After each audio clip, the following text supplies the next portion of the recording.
Buenos días, hermanos. Nehemías 6:11. Dice la palabra del Señor: entonces dije, un hombre como yo ha de huir, y quien que fuera como yo entraría al templo para salvarse la vida, no entraría. Señor Padre Santo, nuestro Dios todopoderoso y amado, mira, Señor, una vez más nos ponemos en tus manos, Señor. Te pedimos, te clamamos, Señor, que seas tú guiando nuestros pasos, Señor. Que seas tú, Señor, dirigiendo nuestras almas todos los días hacia ti, Señor. Fortalécenos, Padre Santo, fortalécenos. Y no permita, Señor, que nunca dejemos de predicar tu evangelio. Te lo pedimos en el poderoso nombre de nuestro Señor Jesucristo. Amén. ¿Temeremos al enemigo?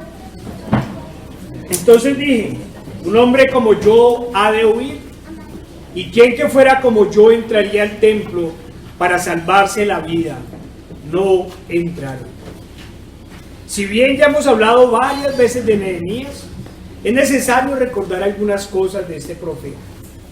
No solo su nombre genera grandes esperanzas. Nehemías significa Jehová ha consolado.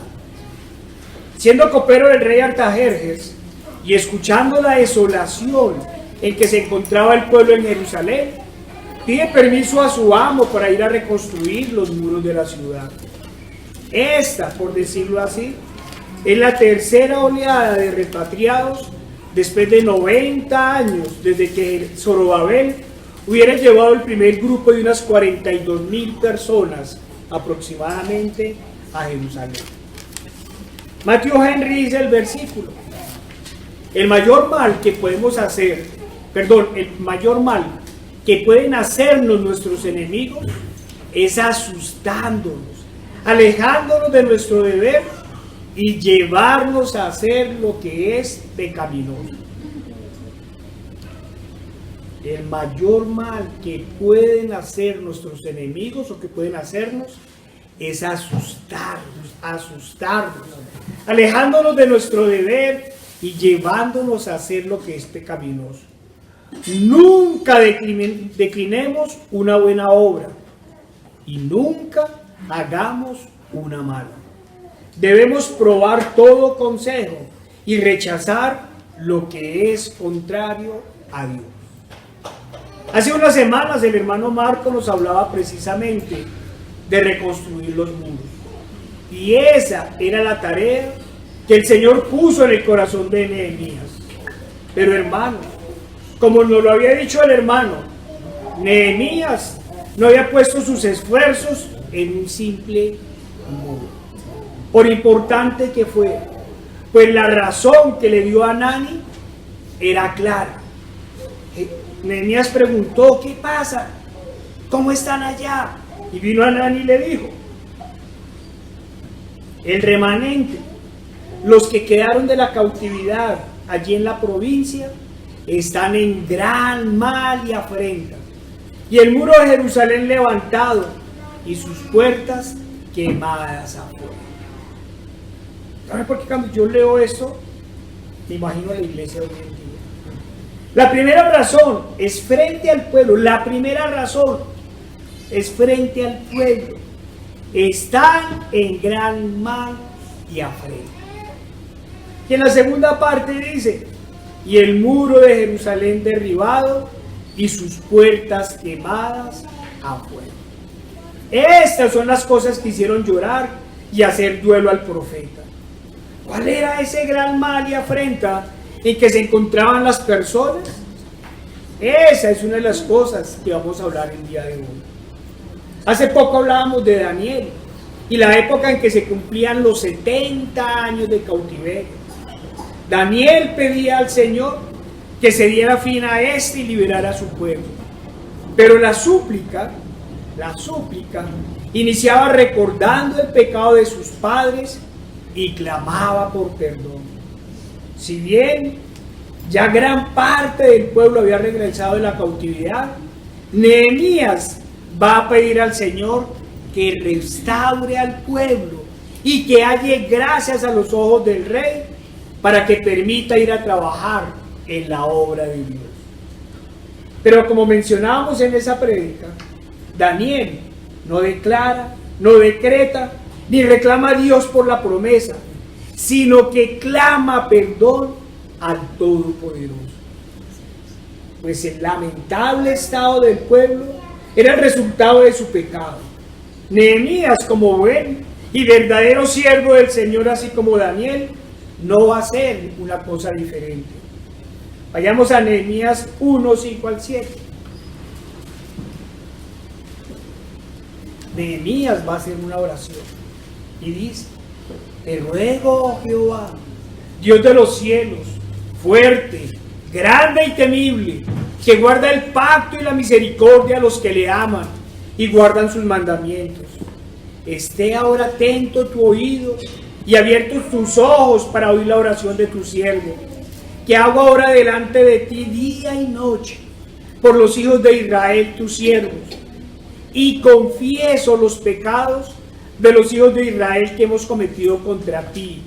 Sí, yo y la casa de mi padre hemos pecado. En extremo nos hemos corrompido contra ti y no hemos guardado los mandamientos, estatutos y preceptos que diste a Moisés, tu siervo. ¿Qué oración más bonita? Igual que el Padre Nuestro, inicia recordando al único Dios verdadero, su poder y las promesas para su pueblo. Luego clama por perdón y reconoce que lo que les ha acontecido es precisamente las consecuencias de su pecado.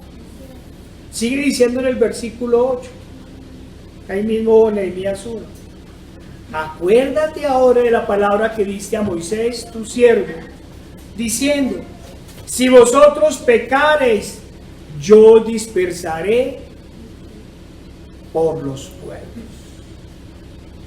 Esto lo había dicho Moisés en el año 1500 antes de Cristo. Y en este momento lo estaban viviendo. Claro, todos sabemos que la dispersión total se va a dar en el año 70 después de Cristo.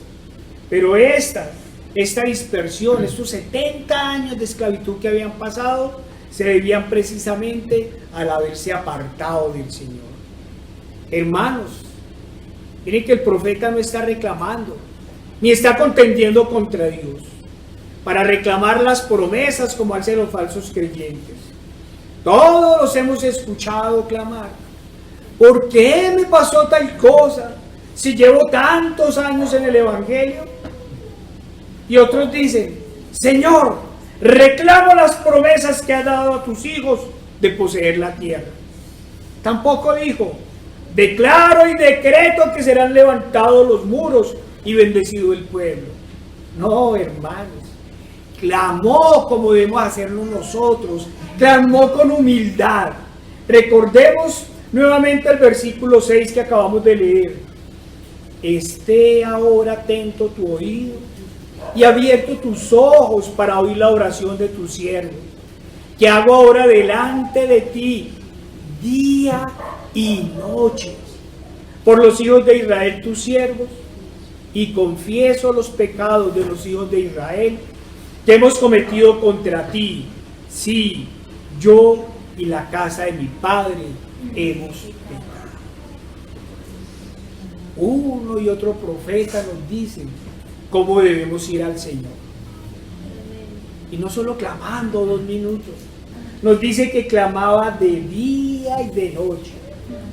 Los hijos de Dios debemos clamar para que el Padre, para que el Señor incline su oído hacia nosotros y para pedir perdón.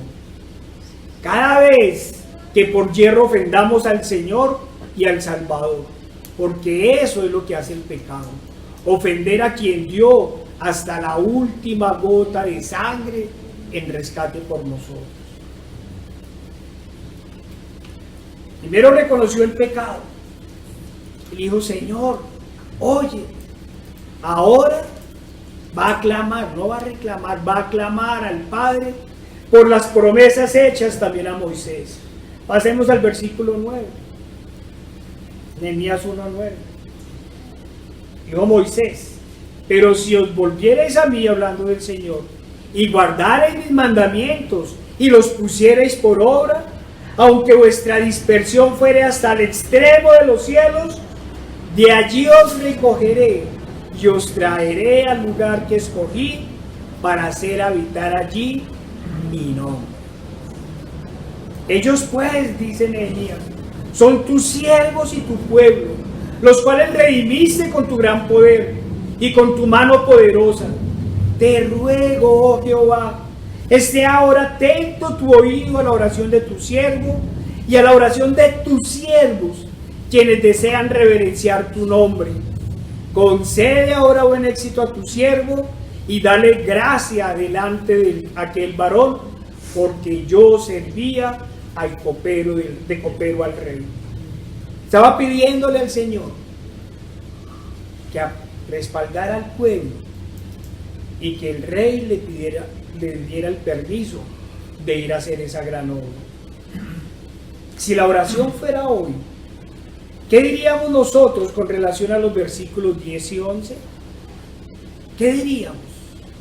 Tendríamos que decir: te clamamos, Señor, por quienes escogiste desde antes de la fundación del mundo, quienes han reconocido sus pecados, han clamado perdón y desean reverenciar tu nombre. Esa es la oración que haríamos hoy. El verdadero creyente, como hemos dicho, hermanos, no exige a Dios, no reclama a aquel que lo rescató de la muerte. Pide con reverencia, sabiendo que todas las cosas malas no son más que el resultado de nuestros pecados. Como hemos dicho, solo los falsos creyentes reclaman y exigen a Dios las promesas que no merecen. Pues lo único que merecemos o merecíamos era el castigo de Dios. Y digo merecíamos hablando de nosotros, y no es porque ahora merezcamos algo por nuestras obras, sino porque hemos sido rescatados, hemos sido comprados por el más alto precio, porque alguien pagó por nuestros pecados y hoy nos lleva ahora a hacer el bien. Es por nuestras obras, es por la obra de Cristo en la cruz. Volviendo a la historia de Nehemías, lo primero que hace el profeta al llegar a Jerusalén es hacer un recorrido por todo alrededor de la ciudad y ver su estado. Luego convoca a todo el pueblo y le recuerda o confirma cómo lo ve todo. Les dije pues, vosotros veis el mal en que estamos, que Jerusalén está desierta y sus puertas consumidas por fuego. Nehemías, no sea negativo. No mide la conciencia del pueblo, dirían algunos. ¿Qué otra cosa puede decir un siervo de Dios? No puede decir más que la realidad. No puede decir más que el estado lamentable de las cosas. Hermanos, ¿qué informe daríamos al pueblo de Dios si el Señor nos pidiera que diéramos una vuelta por el mundo para ver el estado del Evangelio? ¿Qué diríamos?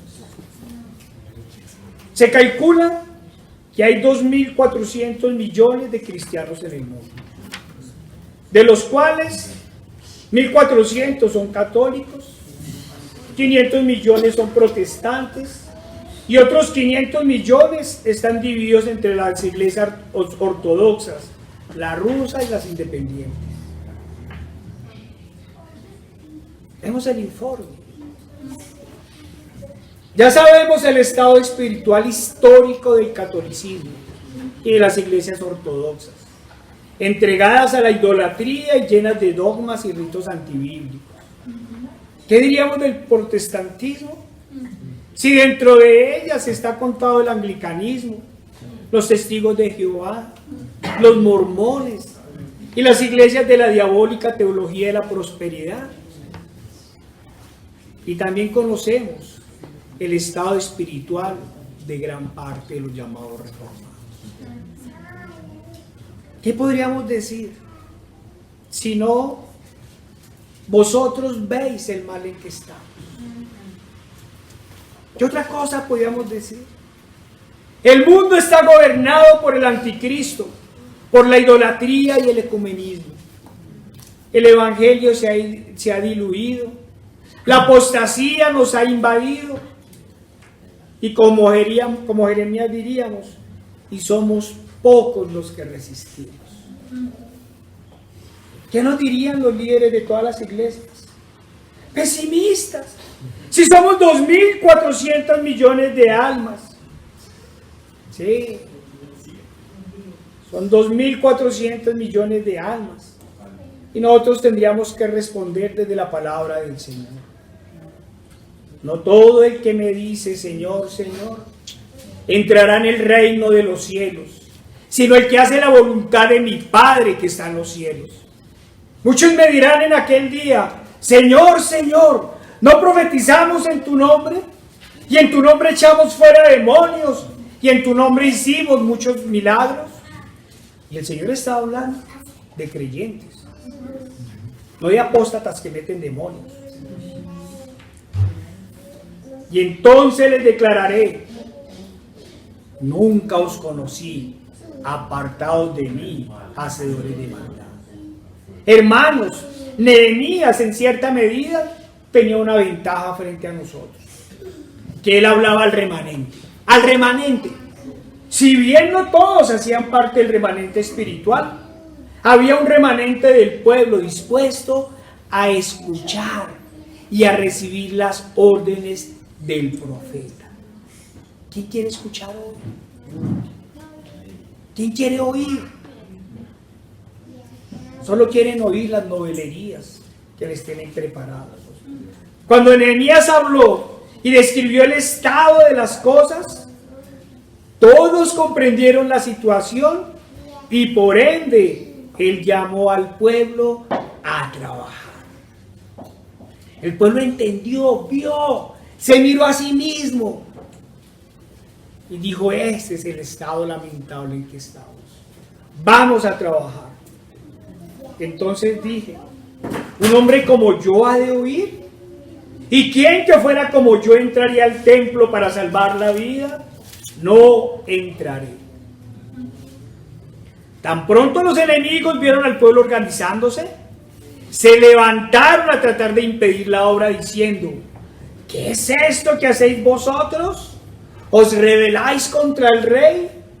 Hermano, es necesario que por medio de la predicación hablemos al remanente del evangelio, al remanente de la sana doctrina, que llamemos a reconstruir la iglesia, que llamemos a levantar los muros de la sana doctrina.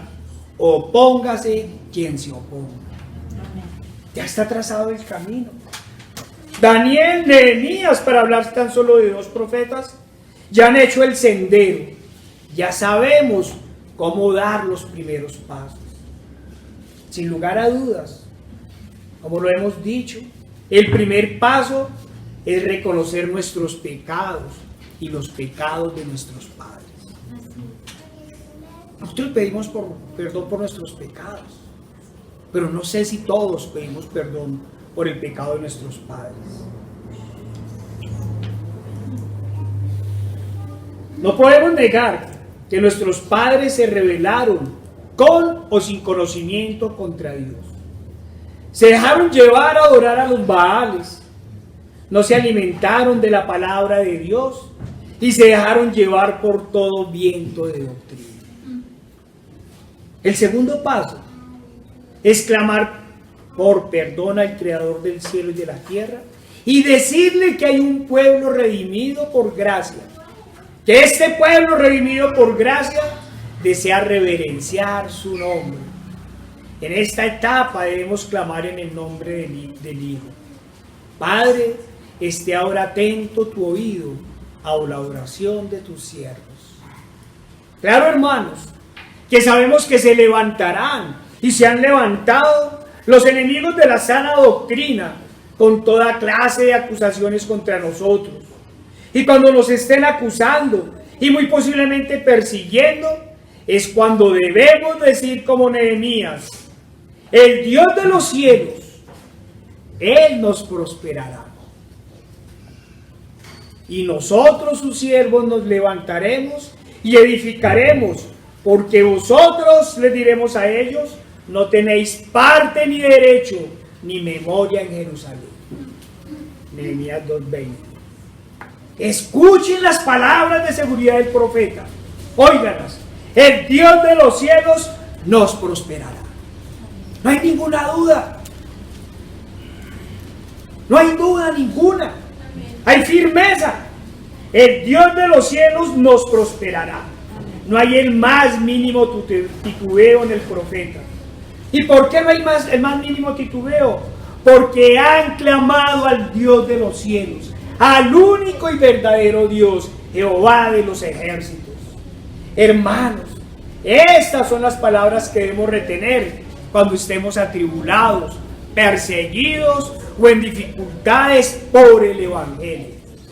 El Dios de los cielos, Él nos prosperará, y nosotros, sus siervos, nos levantaremos y edificaremos. A eso nos está llamando el Señor. Recordemos que los judíos estaban regresando del cautiverio, humillados y vencidos. Acordémonos, la ciudad había sido destruida más de 150 años antes. Habían sido vencidos. Había sido tal el hambre que se habían tenido que matar a sus hijos y comerse. Fue un juicio de los juicios más duros que hizo el Señor.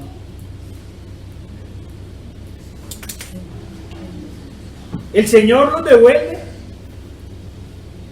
con Zorobabel. Llevan ya, nos dice la Escritura, que llevan más o menos 90 años. Han estado reconstruyendo el templo, pero no ha habido profeta que los levante espiritualmente. Están humillados, vencidos. Su ciudad se encuentra aún en ruinas, mientras que sus vecinos se habían fortalecido y se habían enorgullecido. Porque fue el castigo que el Señor hizo a Egipto, a Tiro, ¿sí? A los asirios, porque los habían atacado, los habían vencido, y los que no los habían humillado se burlaban de la humillación y se gozaban de la humillación.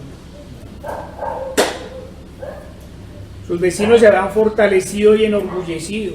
Por eso tanto Sanbalat de Horonita como Tobías Amonita, que eran los líderes impíos de esa época, amedrentaban a los judíos y amenazaban con atacarlos si continuaban con las obras, porque ellos sí tenían ejército. Los judíos no tenían ejército y no lo podían tener. Pero entre más arreciaban las amenazas, más aumentaban las oraciones. Oye, oh Dios nuestro, que somos objeto de menosprecio, y vuelve el baldón de ellos sobre su cabeza y entrégalos por despojo en la tierra de su cautiverio, decían ellos. Me imagino una oración de estas a nosotros hoy. Entrégalos, Señor, al despojo. Pero las amenazas no cesaban, y por el contrario, cada vez aumentaban más y más. Y nuestros enemigos dijeron: no sepan ni vean hasta que entremos en medio de ellos y los matemos y hagamos cesar la obra. Todos los enemigos conspirando contra ellos y amenazándolos. Pero hermanos, peor que el ataque que sufría el pueblo por parte de los enemigos, lo peor lo padecían por parte de sus mismos hermanos, que los debilitaban y les llenaban de temor. ¿Cómo se les ocurre estar allá? Si el virus circula y todos se van a morir irresponsables. ¿Y cuántos nos dejamos de morir? Pero sucedió que cuando venían los judíos que habitaban entre ellos, nos decían hasta 10 veces: de todos los lugares donde volviereis, ellos caerán sobre vosotros. En lugar de llegar a animarlos, llegaban a amedrentarlos más. Se pueden esconder, pueden hacer lo que quieran y allá les van a llegar. Lo más duro no son siempre los ataques del enemigo, son las traiciones de los que uno considera amigos.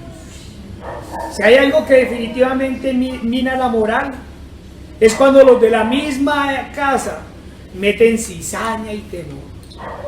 Lo más triste es cuando los supuestos creyentes, aquellos a quienes se consideraba de sana doctrina, te señalan y te critican por amar a Dios y por tener celo por el Evangelio. Eso es lo más duro, cuando los supuestos aliados se unen al enemigo para atacar. Pero cada vez Nehemías se paraba más fuerte y con más confianza en el Señor, y así alentaba a todos para el trabajo. Vayamos a Nehemías 6:14.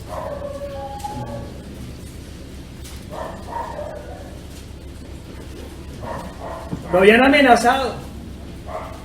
Y dice Nehemías: después miré y me levanté, y dije a los nobles y a los oficiales y al resto del pueblo: no temáis delante de ellos.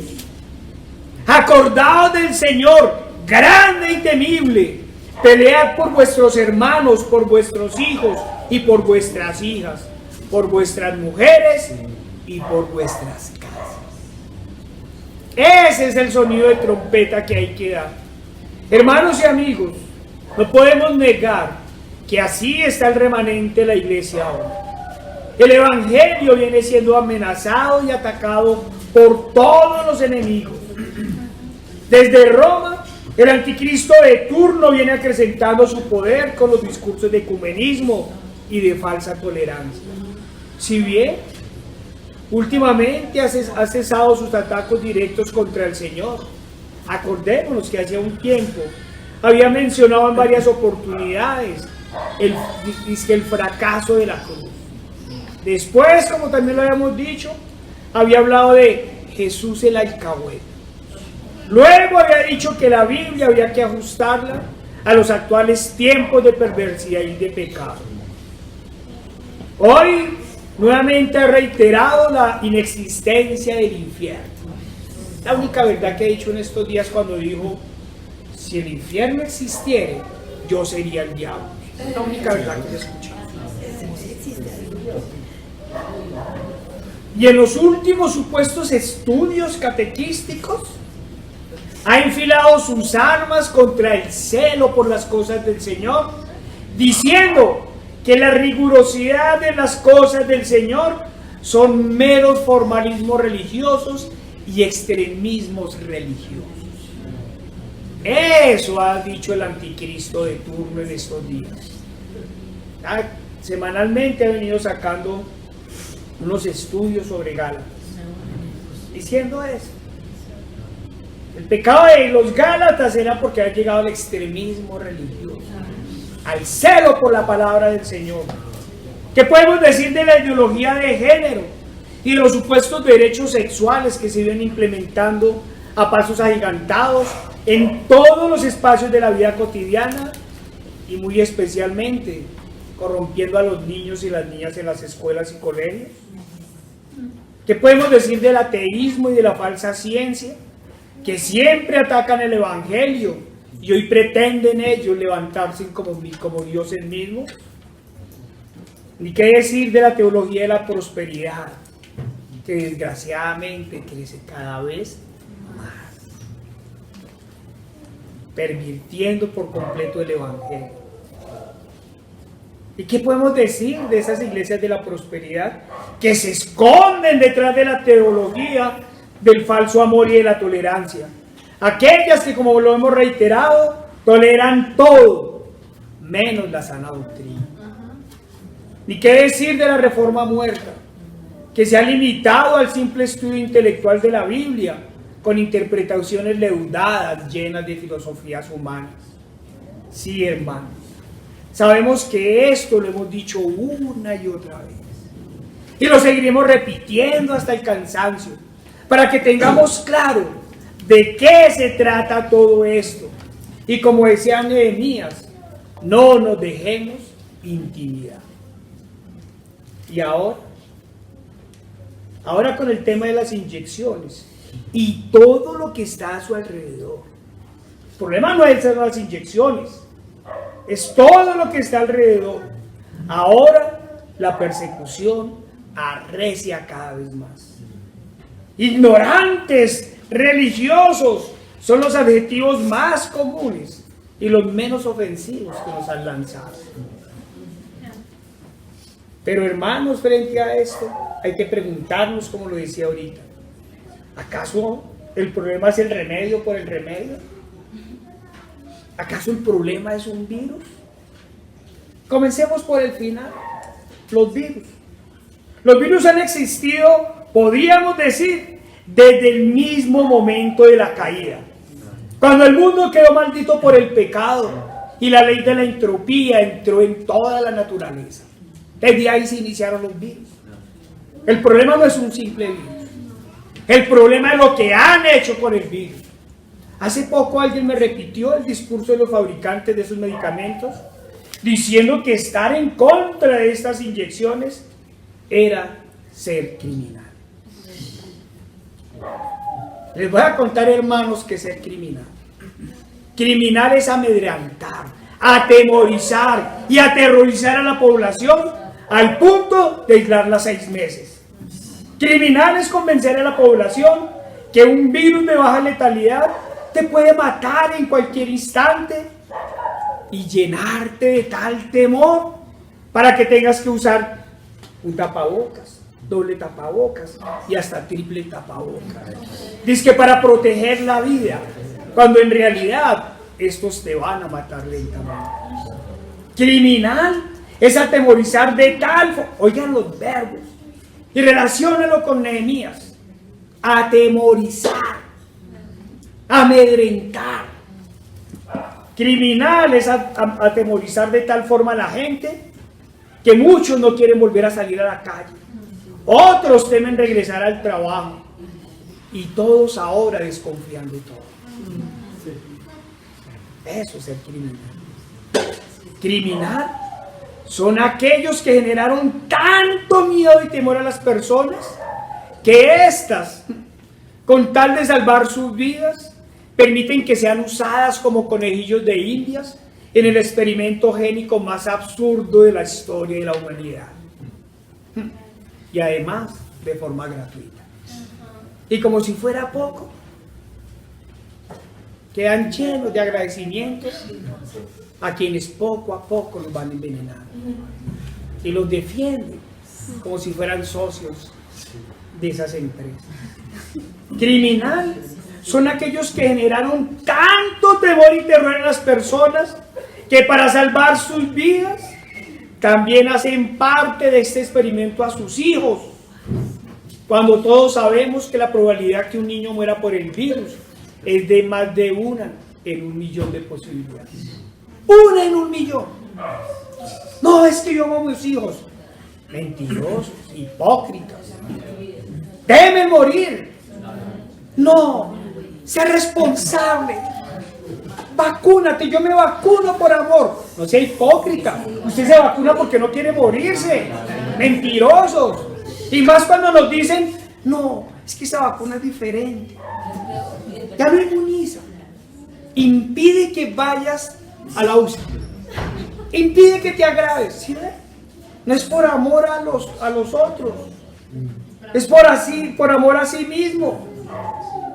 Criminal es quebrar la economía mundial, aumentando la pobreza y la miseria.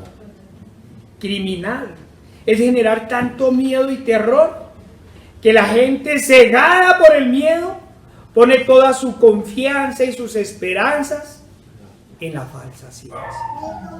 A tal nivel que se vuelve normal escuchar a los falsos pastores, como lo dijimos la vez pasada, regañando a sus ovejas y diciéndoles: a mí no me vengan con ese cuento que no se inyecta porque cree en Dios.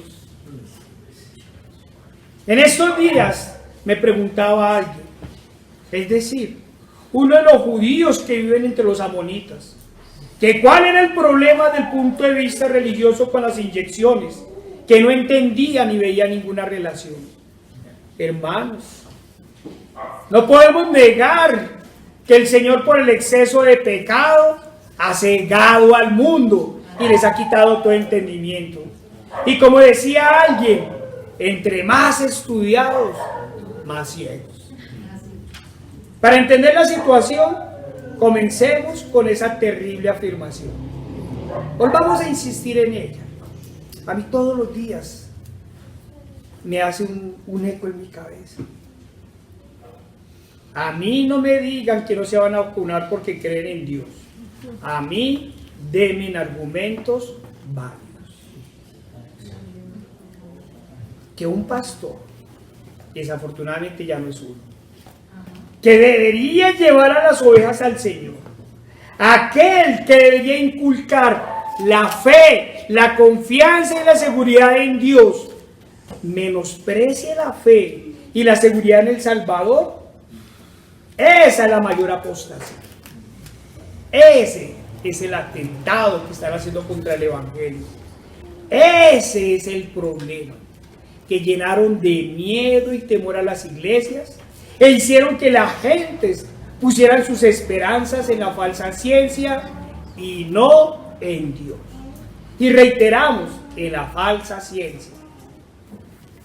Imagínense, hermanos, que hubiera sucedido en la Jerusalén del año 435, el pueblo humillado, empobrecido, desmoralizado, sin Dios porque ellos creían que los había abandonado, sin ejércitos, con las murallas destruidas y las puertas hechas carbón, y que los líderes hubieran reunido y le hubieran dicho a Nehemías y al pueblo: a nosotros no nos vengan a decir que rodeados de enemigos y en estas lamentables condiciones en que estamos, van a reconstruir el muro en 52 días porque creen en Dios. A nosotros denos argumentos válidos. Hermanos y amigos, estos criminales pretenden, además de todo, asesinar la fe y la confianza en Dios. Ese es su mayor crimen. El problema no es matarlo a uno, el problema es matarlo y enviarlo para el infierno.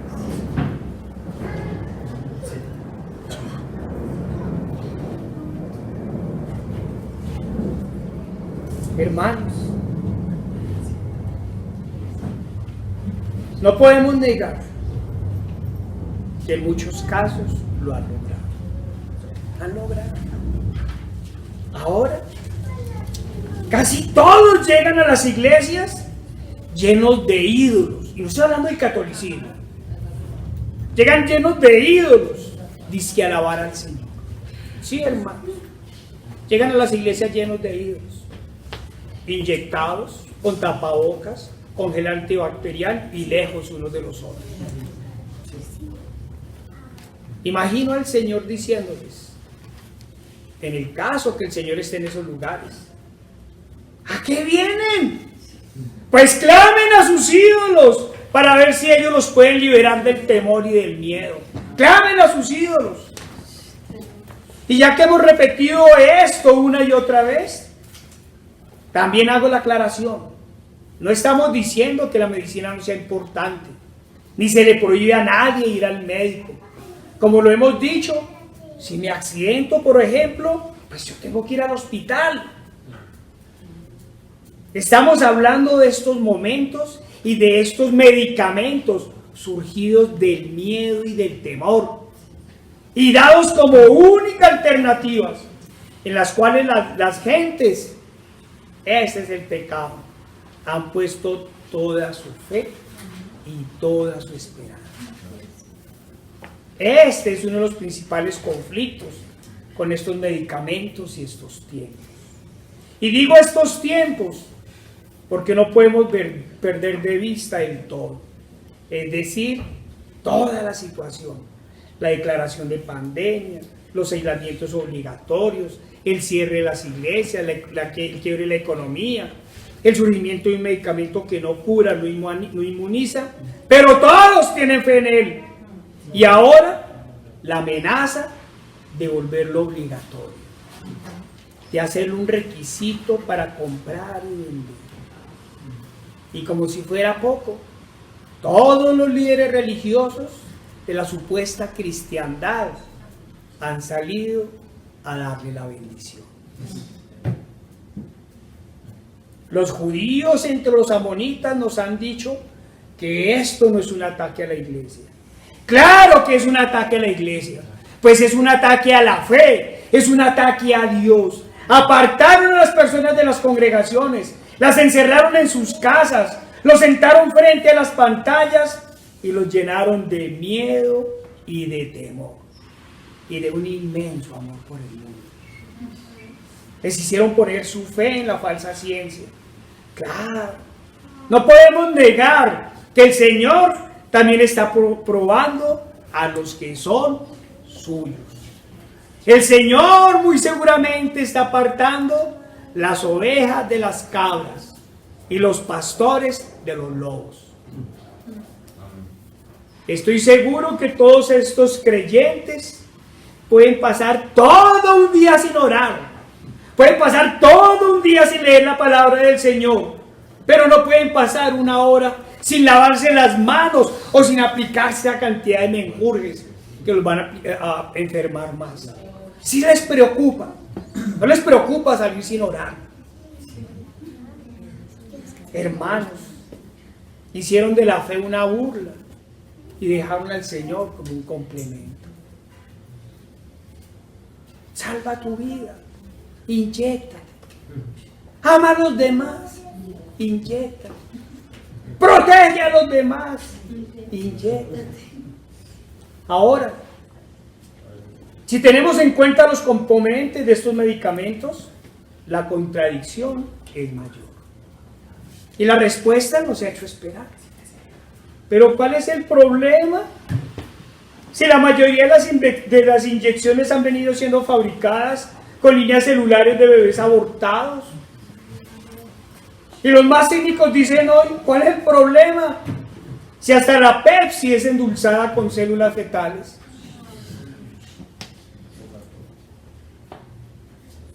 El aborto ya no es un problema. Asesinar no es un problema. Y nos preguntan que cuál es el problema con todo esto. Pero hermanos, hemos hablado de un todo. Hemos hablado de la manipulación por medio del miedo. Pero no hemos hablado de la manipulación por medio del lenguaje. Todos hablan lo mismo. Todos dicen lo mismo. Todos repiten lo mismo. Pero los ignorantes somos nosotros. Bergoglio dice que la inyección es un acto de amor y de responsabilidad. Y el mismo discurso termina repitiéndolo en todas las iglesias supuestamente protestantes y en todos los centros académicos. Ecumenismo a todo nivel. Amenazan con volver obligatoria la inyección y amenazan con restringir el comprar y vender si no se tiene el medicamento. Pero de una vez saltan muchos gritando a viva voz: ignorantes, esta no es la marca de la bestia. Claro, aún no sabemos si esta sea o no lo sea. Pero todo indica que si no lo es el simulacro para implantar. Herejes, gritan otros, nos lo han dicho. La marca es solo espiritual. Claro, hermanos, que la marca también es espiritual, nunca lo hemos negado. Y por el contrario, siempre lo hemos afirmado. La marca es espiritual, pero todo nos indica que también es física. Y si quisiéramos seguir hablando del todo, nos tocaría hablar del globalismo, del nuevo orden mundial. Pero eso dejémoslo para otro día. Entonces dije, un hombre como yo ha de huir. ¿Y quién que fuera como yo entraría al templo para salvarse la vida? No entraré. Una vez terminado el muro, en 52 días, con el estado que decíamos, 52 días, y no habían vacunas en esa época. Gracias a la confianza, la fe y la ayuda del Señor. Una vez terminado esto, con la confianza, la fe y la ayuda en el Señor, Los ataques de los enemigos contra Nehemías no cesaron y ahora se convirtieron en invitaciones a dialogar. Encontrémonos que necesitamos charlar. Veámonos. Pero también, cuando Nehemías, ¿qué tengo que hacer con ustedes? El Señor dijo, no os unáis en yugo desigual con los incrédulos. Como no quiso ir, entonces comenzaron las acusaciones de que Nehemías quería hacerse rey de Judá para atemorizarlo más. ¿Por qué para atemorizarlo? Si una noticia de esas llegara a los oídos del rey Artajerjes, se entendería como traición. El problema, hermanos, es que el enemigo siempre busca atemorizar para vencer y dominar. El problema es el miedo y el temor. Como nada atemorizaba al profeta, aparecieron los Judas. Vayamos a Nehemías 6, 10 al 11, perdón.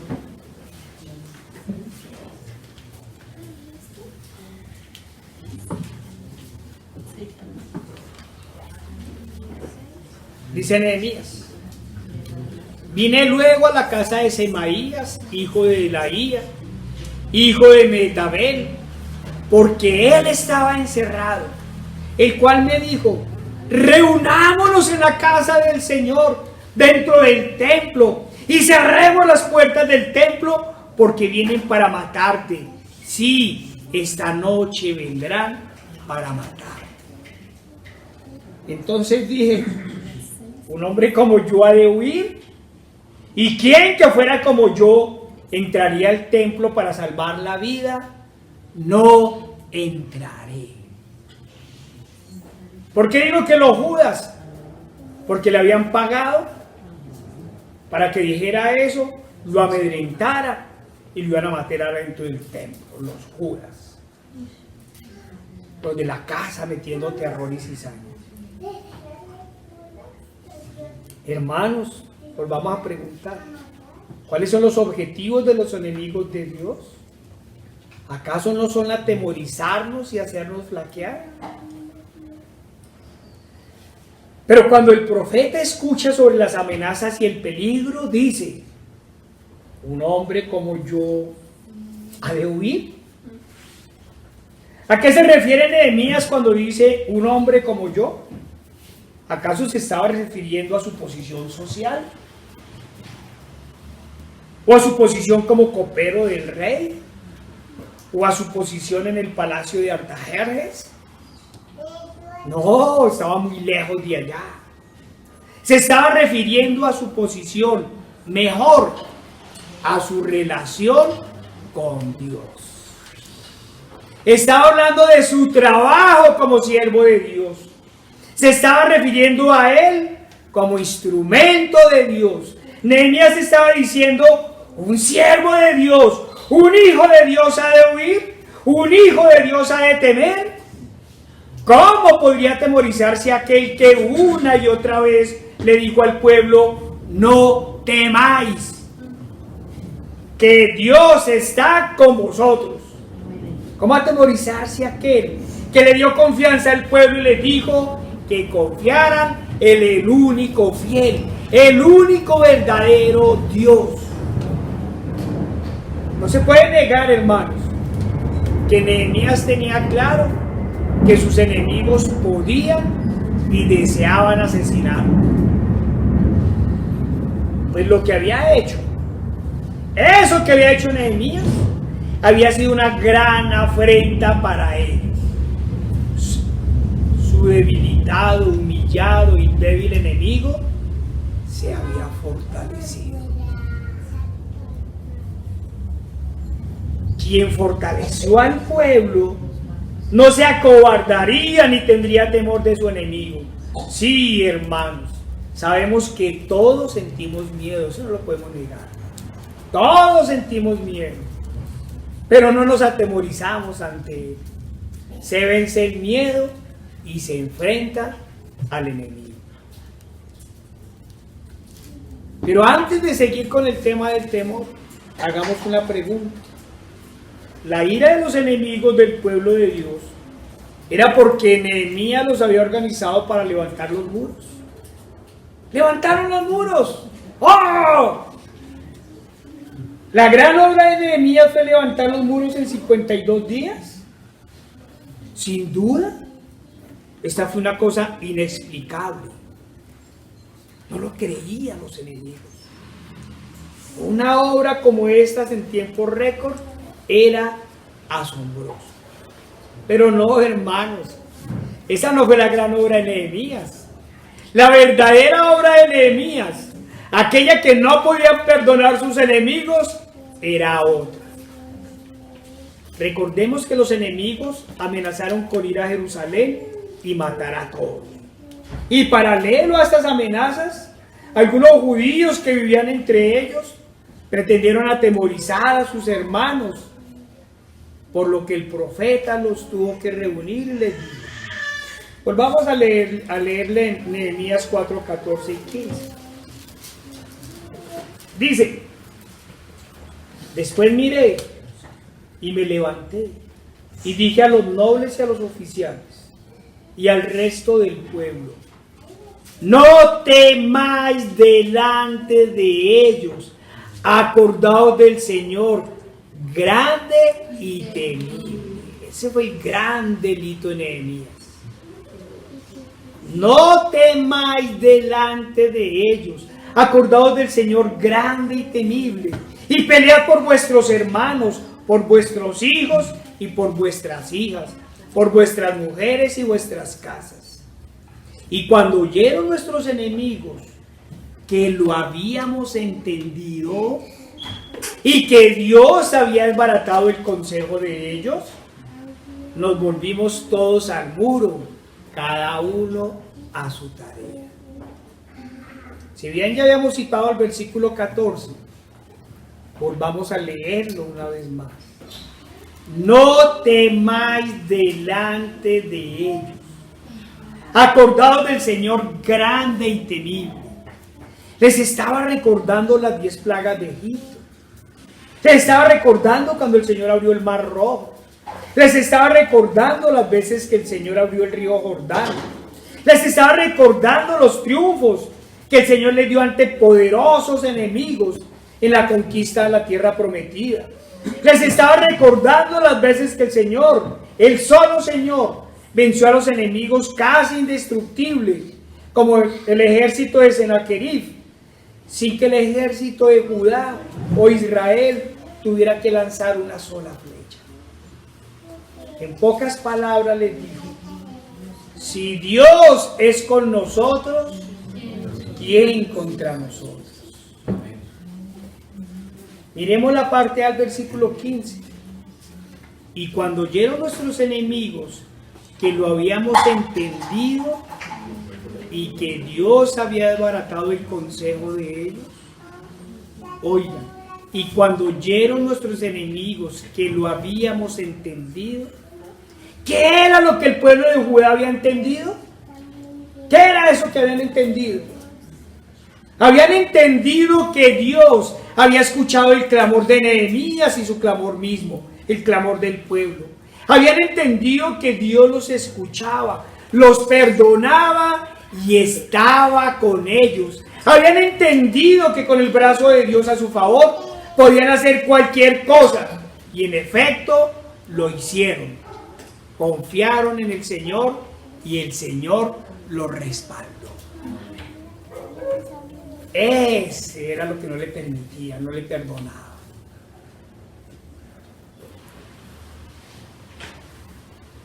No le podían perdonar que Nehemías había reconciliado al pueblo con Dios y ahora el Señor estaba con ellos y les daría el triunfo en cualquier empresa. Le había hecho entender al pueblo que el Señor no desecha un corazón contrito y humillado. Les había quitado el miedo y el temor. Y llenos de Dios podían enfrentar al más poderoso enemigo y vencer. Les había quitado el miedo. la cobardía y les había dado la fe y la seguridad en Dios. Esta es precisamente la tarea que los verdaderos pastores, los siervos de Dios deben hacer. Levantar los muros del espíritu de los creyentes, llevar a las ovejas a los pies de Cristo, para que una vez reconciliados con el Padre por medio de la sangre del justo, una vez justificados por el sacrificio de Cristo en la cruz, venzan los temores y enfrenten al enemigo, recordando que el enemigo ya ha sido vencido en la cruz. Amén. Y en la resurrección. Amén. Los siervos de Dios deben recordar al pueblo que el Señor los ha liberado del yugo de la esclavitud del pecado y los ha hecho nuevas criaturas y les ha dado salvación en Cristo Jesús, que el enemigo ya no tiene poder sobre nosotros. Hermanos, ya no debe haber más miedo ni temor. Las cosas viejas pasan.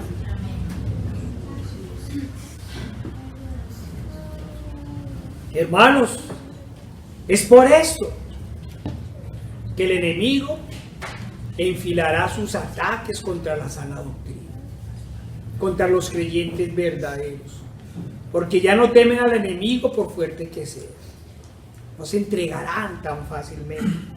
El temor no tiene efecto en ellos y están listos a la batalla contra el pecado y la apostasía. Estarán listos a la guerra contra la incredulidad y la falsa doctrina. El enemigo se ha levantado contra nosotros al ver la guerra que contra el temor hemos iniciado.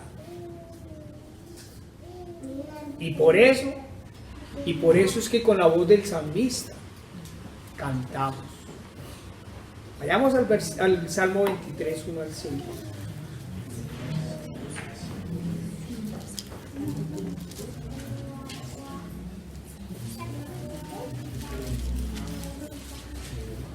Jehová es mi luz y mi salvación. ¿De quién temeré? 27, perdón. Jehová es la fortaleza de mi vida. ¿De quién he de atemorizarme? Cuando se juntaron contra mí los malignos, mis angustiadores y mis enemigos, para comer mis carnes, ellos tropezaron y cayeron. Aunque un ejército acampe contra mí, no temerá mi corazón. Aunque contra mí se levante guerra, yo estaré confiado. Una cosa he demandado a Jehová, esta buscaré, que esté yo en la casa de Jehová todos los días de mi vida, para contemplar la hermosura de Jehová y para inquirir en su santo templo. Porque Él me esconderá en su tabernáculo en el día del mal. Me ocultará en lo reservado de su morada, sobre una roca me pondrás en lo alto. Hermanos, el enemigo atacará a la iglesia, pero no la derrotará. Amén. Sabemos que Dios le ha permitido algunas victorias sobre ella, pero también sabemos que las puertas del infierno no prevalecerán contra él. Amén. Nehemías no temió al enemigo, ni se escondió de él. Por el contrario, dijo: un hombre como yo ha de huir. ¿Y quién que fuera como yo entraría al templo para salvar la vida? No entraré. Nehemías revivió el espíritu del pueblo en Dios, reconcilió al pueblo con Dios, y el Señor levantó los muros espirituales de cada uno. Y ellos, una vez fortalecidos en el Señor, reconstruyeron los muros de la ciudad. Ese es el orden y ese es el valor de las cosas. La primera obra fue la espiritual, la de llevar a la gente a los pies de su Señor. La segunda fue reconstruir el muro. pero esa primera era la más valiosa, porque sabían que no iban a volver a ser derrotados. ¿Qué queremos decir? Hermanos, que deben reconciliarse con Dios quienes aún no lo han hecho, que deben vencer todo temor, que deben levantar los muros para proteger a la iglesia, esa que somos todos, y que debemos alistarnos para la batalla. Vayamos a Nehemías 4, 16 al 17.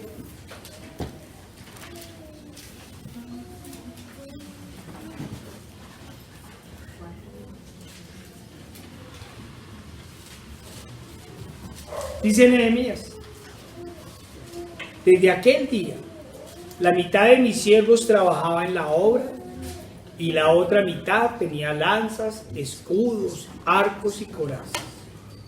Y detrás de ellos estaban los jefes de toda la casa de Judá, los que edificaban en el muro, los que acarreaban y los que cargaban. Con una mano trabajaban en la obra y en la otra tenía espada. ¿Qué es esto?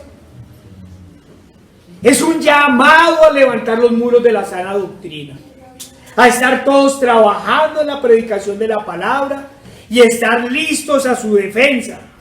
Debemos mantener lista esa espada de dos filos y estar prestos con la armadura de Dios.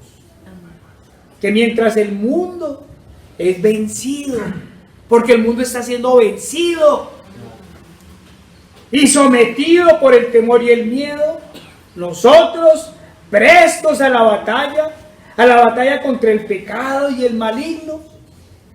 Eso es lo que tenemos que hacer. Debemos estar listos para la batalla. Ya nos han dicho varias veces, es que ustedes buscan ser mártires. En realidad, hermanos, no digamos mentiras. Sabemos que nadie quiere morir. No nos podemos decir mentiras. Amamos la vida que Dios nos dio. Y la amamos es porque nos la dio Dios. Pero también tenemos claro que debemos decir como nuestro Señor: para esto hemos venido. Y como Pablo debemos decir: lo tenemos todo por basura por amor a mi Señor. Entendemos totalmente las palabras del Señor y por eso también nos acogemos a sus promesas. Porque todo el que quiera salvar su vida, la perderá. Y todo el que pierda su vida por causa de mí, la hallará. Hermanos, no hay que temer ante el enemigo. Sabemos que su persecución ha continuado y que muy posiblemente arreciará. Solo debemos decir: si Dios es con nosotros, ¿quién contra nosotros? O diremos como Nehemías: unos hombres como nosotros debemos huir. ¿Y quién que fuera como nosotros entraría al templo para salvar la vida? No entraremos. Es decir, no huiremos. Sacaremos la espada de dos filos. La sacaremos y con ella derrotaremos al enemigo. Amén. Señor Padre Santo, nuestro Dios todopoderoso y amado. Mira, Señor, una vez más te clamamos, Señor. Pedimos por esta iglesia, Señor. La ponemos en tus manos, Padre. Ay, Señor, quita todo temor. Quita todo miedo, Señor, ante los enemigos, Señor. Ante tus enemigos, Señor. Porque contra ti se han levantado, Señor. Te pedimos, Señor, haznos, Señor, tus hijos, Señor. Haznos valientes en esta batalla, Señor. Úsanos, Señor, como tus estandartes, Señor. Úsanos, Señor, como tus atalayas, Padre. No permita, Señor, que demos pie atrás, Señor. Padre, que como tus siervos, Señor, siempre confiemos en ti y todo en ti y solo en ti. Te lo pedimos en el poderoso nombre de nuestro Señor Jesucristo. Amén.